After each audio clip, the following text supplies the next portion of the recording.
Do you ever find yourself do you ever find yourself trying to concentrate and yet can't seem to focus? Why are we so distracted these days? And is technology the root cause of the problem? Or is there something deeper going on? My name is Nir Eyal, and I have spent the last 5 years researching and writing about the deeper psychology of distraction. When I found myself struggling with distraction, I decided to do what many people advise and got rid of the distracting technology. I got myself a flip phone without any apps. All it did was phone calls and text messages. Then I got a word processor from the 1990s without any sort of internet connection. Unfortunately, I found I still got distracted. I'd start reading a book from my bookshelf. I'd tidy up my desk. I'd take out the trash even, just to avoid the thing that I didn't want to do. I had only focused on the external triggers, the pings and dings that were leading me towards distraction.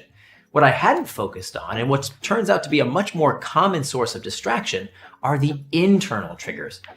Uncomfortable emotional states that we seek to escape. When we're lonely, we check Facebook.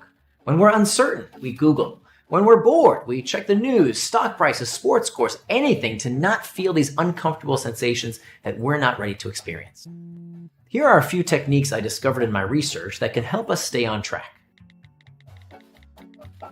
First, what you want to do is to make sure you plan your day. 2/3 of people don't keep any sort of calendar, any kind of schedule in their day. Well, the fact of the matter is, if you don't plan your day, somebody is going to plan it for you. Many of us believe in this myth of the to-do list. I used to think that just by writing things down, they'd get done. But of course, I'd go from day to day to day, recycling the bottom half of my to-do list because I wasn't making time to do those tasks. So the best place to start is not with the output of what you want to get done every day, but with the input of how much time you have to devote to every task. So distraction has many consequences. One of them is that we find that when someone is interrupted during a task, it can take up to 20 minutes for them to refocus on what they were doing. Many times we don't even realize how much worse our output is when So check email in one solid block. If you enjoy using social media, that's great, but make time for it in your day so it's not something you're only using every time you feel bored or lonely. Researchers have found that surfing the urge is an effective way to master our internal triggers. In a smoking cessation study, researchers found that when they taught smokers how to notice the sensation and be mindful of what they were experiencing, they became much more likely to stop smoking. By surfing the urge and noticing what it is that we're experiencing and allowing that sensation to crest and then subside, kind of like how a surfer might surf a wave, we allow that emotion, that uncomfortable internal trigger, to crest and then pass. The next thing that we want to do is to be careful of liminal moments.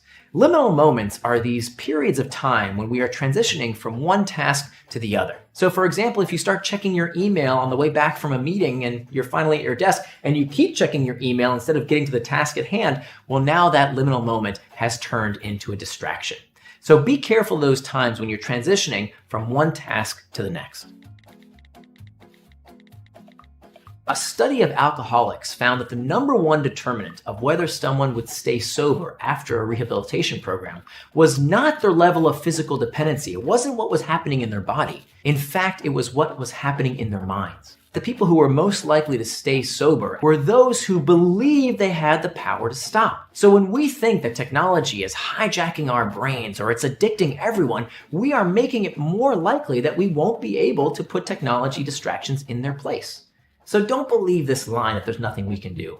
Clearly, there's so much we can do to help make sure that we get the best out of these products without letting them get the best of us.